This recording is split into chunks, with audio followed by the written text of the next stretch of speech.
Psalm 2 opens with a question that echoes across history. Why do the nations conspire and the peoples plot in vain? It is a rhetorical challenge to the ceaseless resistance of humanity against divine authority. The psalmist watches as kings and rulers rise together, not in mutual peace, but in shared rebellion against the Lord and his anointed one. The anointed one, mentioned in verse 2, points forward prophetically to Christ the Messiah, the true king, who would come not merely to rule, but to redeem. This is why the rebellion of the nations is not just political, but spiritual. It is not merely against God's rule, it is against his very grace. They reject the one sent to save them. Yet God, in his supreme patience and authority, has already established the foundation of salvation. The laughter of heaven reminds us that no matter how chaotic the world appears, there is a throne above every earthly throne.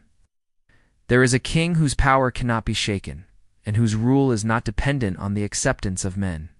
This is not a petty disagreement or regional dispute. It is a cosmic insurrection against the Creator himself. The word conspire carries with it the image of secret meetings. Hushed conversations in closed chambers, strategies formed in arrogance. But these schemes are, in the end, useless. The plots are in vain. No matter how powerful human leaders believe themselves to be, their efforts to cast off the authority of God are ultimately futile. The rulers cry out, "Let us break their chains and throw off their shackles."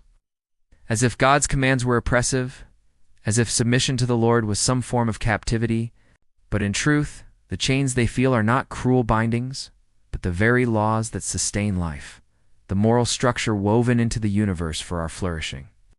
To rebel against them is not liberation, it is self-destruction. What is striking is the response of heaven. God does not panic. He does not rush to argue or plead, does not even grow anxious. The one enthroned in heaven laughs.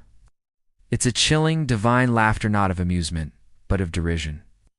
God scoffs at their attempts because he knows their power is nothing compared to his sovereignty. The psalmist paints this picture not to belittle human beings but to remind us of our place in the order of things. It is foolishness to think we can dethrone the Almighty.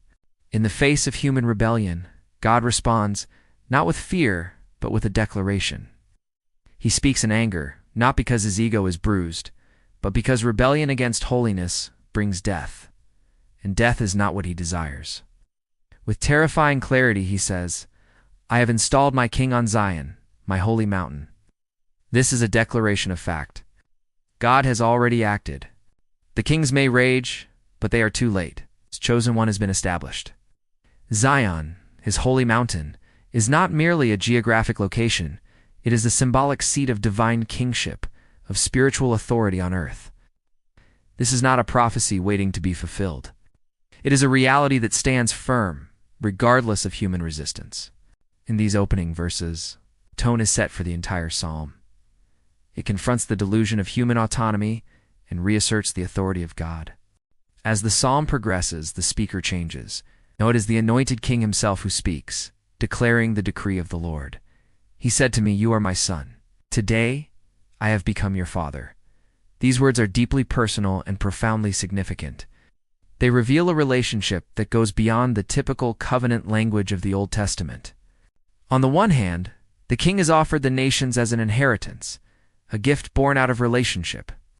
He is not only the son, he is the heir. And he is not only the heir, he is the judge. His authority is not theoretical, it is active and advancing. As history unfolds, the reign of Christ becomes more visible, more undeniable. Nations may still rebel, but their rebellion is on borrowed time. Every act of defiance is temporary.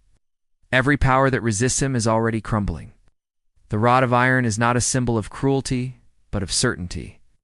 Justice will prevail because the king has spoken. On the other hand, those same nations will be broken if they resist. This tension reflects the nature of the gospel.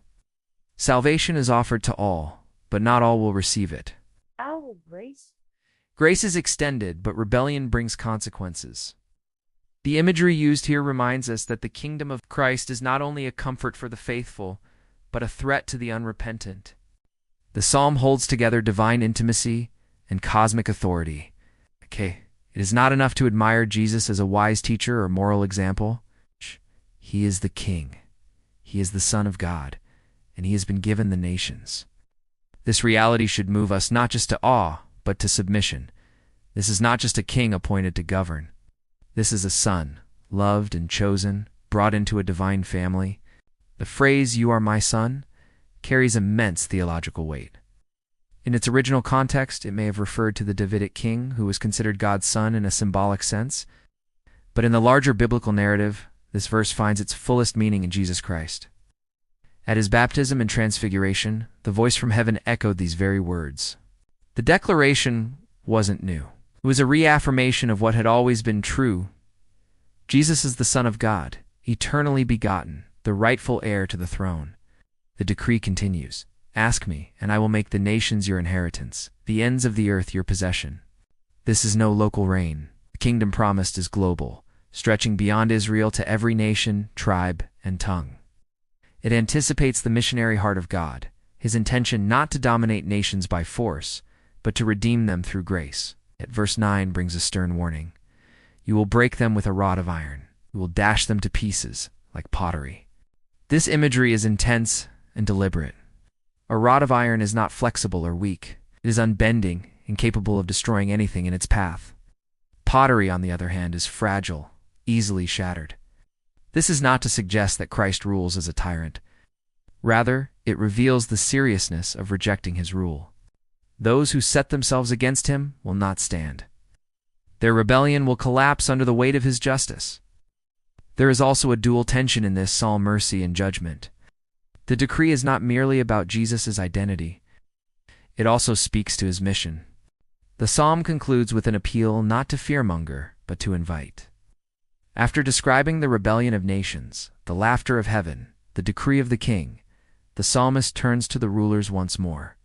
It evokes images of submission, affection, and reverence. The king installed on Zion is also the lamb who was slain. Find your refuge in him before another moment slips away. The invitation still stands, and it's personal. Will you accept it? The rod of iron is real, but so is the cross.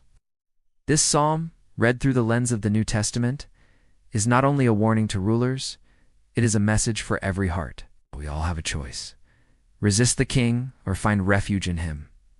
The psalmist makes clear which path leads to life. Blessed are all who take refuge in him. This is the final word. Not condemnation, but hope. Not wrath, but refuge.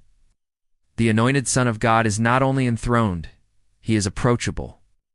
And in a world still filled with rebellion, that truth remains our greatest comfort. In ancient times, to kiss a king was to acknowledge his authority and pledge loyalty. This verse captures that idea perfectly. It is an invitation to bow, to surrender, to recognize the Son not as a threat but as a savior. But there is a warning.